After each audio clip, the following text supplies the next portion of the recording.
അസ്സലാമു അലൈക്കും വറഹ്മത്തുള്ളാഹി. നബി സല്ലല്ലാഹു അലൈഹി വസല്ലമയുടെ പ്രാർത്ഥനകൾ നാം കാണാതെ പഠിക്കാറുണ്ട്.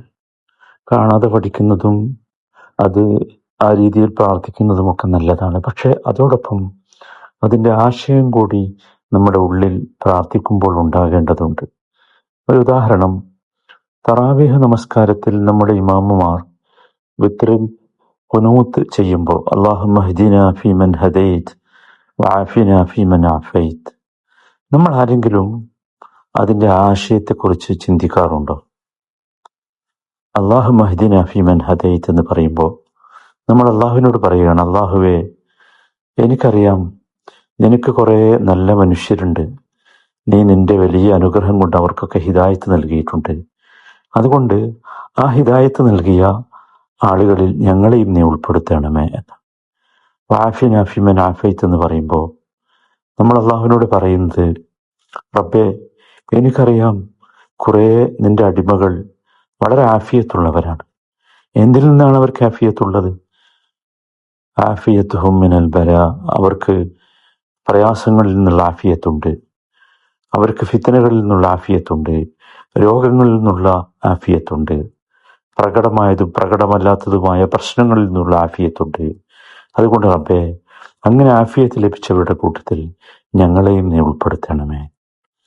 നോക്കൂ, നമ്മളിത് ഇമാമിൻ്റെ പിറകെ അമീൻ എന്ന് പറയുമ്പോൾ നമ്മൾ ശുദ്ധമായ സത്യസന്ധമായ ഹൃദയത്തോടെ അള്ളാഹു എന്നിൽ നിന്ന് സ്വീകരിക്കുമെന്ന ആഗ്രഹത്തോടെ വിചാരത്തോടെയാകണം നാം ആമീൻ പറയേണ്ടത്.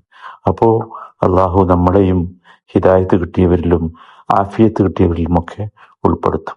ഇനി നോക്കൂ, വതവല്ലനാ ഫീമൻ തവല്ലൈത് എന്ന് പറയുമ്പോൾ അള്ളാഹുവിനോട് നാം ചോദിക്കുന്നത്, അള്ളാഹുവെ, എന്നെ നീ ഔലിയാക്കളിൽ ഉൾപ്പെടുത്തണമേ എന്നാണ്.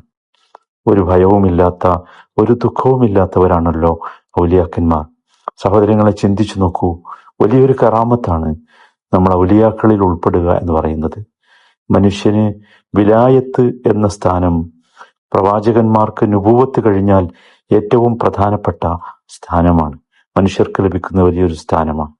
ഇനി നോക്കൂ, ആ വിത്റിന്റെ ദുആയുടെ അല്ലെങ്കിൽ ഖുനൂത്തിന്റെ അത് അനുഷ്ഠിക്കുന്നവർ അതിന്റെ അവസാനം പ്രാർത്ഥിക്കുന്ന ഒരു പ്രാർത്ഥനയുണ്ടല്ലോ, അല്ലാഹുമ്മ ഇന്നാ നഊദു ബിറിദാക മിൻ സഖതിക്. നോക്കൂ, നമുക്കറിയാം അല്ലാഹു സുബ്ഹാനഹു വ തആല നമ്മോട് കോപിച്ചാൽ, ഒരടിമയോട് അള്ളാഹു കോപിച്ചാൽ അവന് ശിക്ഷകൾ വന്നുകൊണ്ടേയിരിക്കും. ഇവിടെ അള്ളാഹുവിനോട് ചോദിക്കണം, അള്ളാഹുവെ, നിന്റെ തൃപ്തി കൊണ്ട് നിന്റെ കോപത്തിൽ നിന്ന് ഞാൻ കാവലിനെ തേടുന്നു. നോക്കൂ, കോപത്തിൽ നിന്ന് കാവലിനെ തേടാൻ ഏറ്റവും നല്ലത് അവന്റെ തൃപ്തിയാണ്. കാരണം നമുക്കെല്ലാം അറിയാം, അള്ളാഹുവിന്റെ തൃപ്തിയാണ് നമ്മുടെ ഏറ്റവും വലിയ പ്രതീക്ഷ എന്നത്. പിന്നീട് വഅഊദു ബിമുആഫാതിക മിൻ ഉഖൂബതിക്. നോക്കൂ, അള്ളാഹുവിന്റെ ശിക്ഷയിൽ നിന്ന് രക്ഷ ചോദിക്കുകയാണ്. ശിക്ഷയിൽ നിന്ന് രക്ഷപ്പെടാൻ അള്ളാഹുവിന്റെ അഫ്വ് കിട്ടുകയല്ലാതെ ഒരു നിർവാഹവുമില്ല.